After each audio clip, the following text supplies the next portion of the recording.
নমস্কার, টিভি9 বাংলার ডিজিটাল প্ল্যাটফর্মে আপনাদের স্বাগত জানাই। আমি শুভজিৎ রয়েছে আপনাদের সঙ্গে। আপনারা জানেন টিভি9 বাংলার Facebook page, Instagram, YouTube, x হ্যান্ডেলে এবার এক ক্লিকেই লেটেস্ট আপডেট, বিভিন্ন ধরনের খবর। তাই টিভি9 বাংলা আপনার মুঠোফোনে, টিভি9 বাংলা ডিজিটাল প্ল্যাটফর্মে প্রত্যেকটা মুহূর্তে আপনি আপডেটেড থাকতে পারবেন। আমি শুভজিৎ রয়েছে এই মুহূর্তে আপনাদের সঙ্গে। একটা নতুন খবর দিই আপনাদের। চীন দেশে কলা মানে বানানা, এই ফলের বিক্রি বেড়ে গিয়েছে, মানে কলার বিক্রি প্রচুর বেড়ে গিয়েছে। না, তার মানে এটা ধরে নেবেন না যে চীন দেশের লোকজন খুব বেশি পরিমাণে কলা খেতে শুরু করেছে। না, এক্ষেত্রে কারণটা অন্য। কলার বিক্রি বেড়েছে, কিন্তু চীন দেশের মানুষ প্রচুর পরিমাণে কলা খাচ্ছেন এমনটা নয়। কি করছেন তারা? তাহলে বিক্রি কেন বাড়লো? এবার সেটা বলি আপনাদের বিস্তারিত হবে। চীন দেশের একটা ওয়েবসাইটে একটা ছবি পোস্ট হয়েছিল, একটা ভিডিও পোস্ট হয়েছিল, সেটা ভাইরাল হয়। সেই ভিডিওতে দেখা যায় যে ক্লান্তি দূর করতে, অবসাদ দূর করতে এই কলাকে অন্যভাবে ব্যবহার করা হচ্ছে। কর্মস্থলে মানে অফিসের ওয়ার্ক স্টেশনের পাশে কোনো জারে জল ভরে তার মধ্যে সবুজ কলা রেখে দেওয়া হচ্ছে। 2 থেকে 3 দিন পর সেই কলার রং পরিবর্তন হচ্ছে, হলুদ হচ্ছে।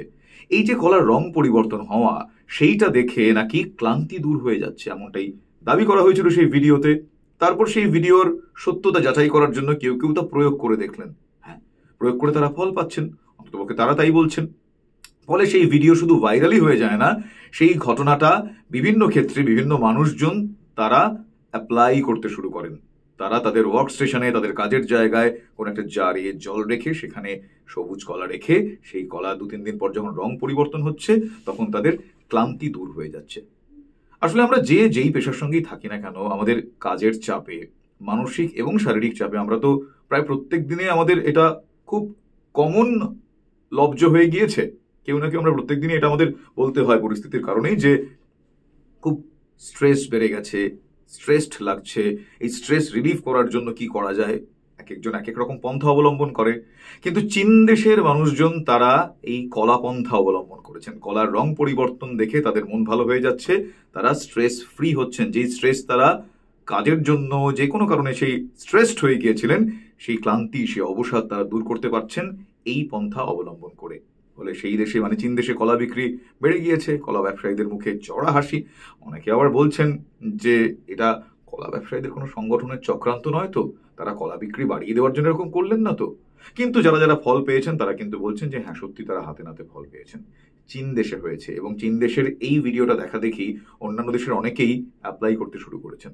তো আপনারা যারা স্ট্রেসড রয়েছেন, আমরা জানি না এই বিষয়টা, এটার আদৌ কোনো বৈজ্ঞানিক ভিত্তি রয়েছে কিনা, কিন্তু এতজন মানুষ তারা বলছেন, ভিডিও ভাইরাল হয়েছে, তো একবার প্রয়োগ করে দেখবেন নাকি। ক্লান্তি দূরীকরণে কলার ভূমিকা কতটা গুরুত্বপূর্ণ হয়ে যেতে পারে, কলার পুষ্টিগুণ সম্বন্ধে আমরা সবাই জানি, এবং সেই পুষ্টি মনের সন্তুষ্টিও বাড়াবে কি দেখা যাক। হয়তো একদিন এর বৈজ্ঞানিক দিকটাও জানতে পারা যাবে। ফলে কলা বিক্রি বৃদ্ধি এবং সেক্ষেত্রে ক্লান্তি দূরীকরণে কলার ভূমিকা অভিনব তো বটেই। এরকম আরো অভিনব বিষয় জানতে অবশ্যই আপনাদের চোখ রাখতে হবে টিভি9 বাংলায় ডিজিটাল পেজে। এক ক্লিকেই লেটেস্ট আপডেট।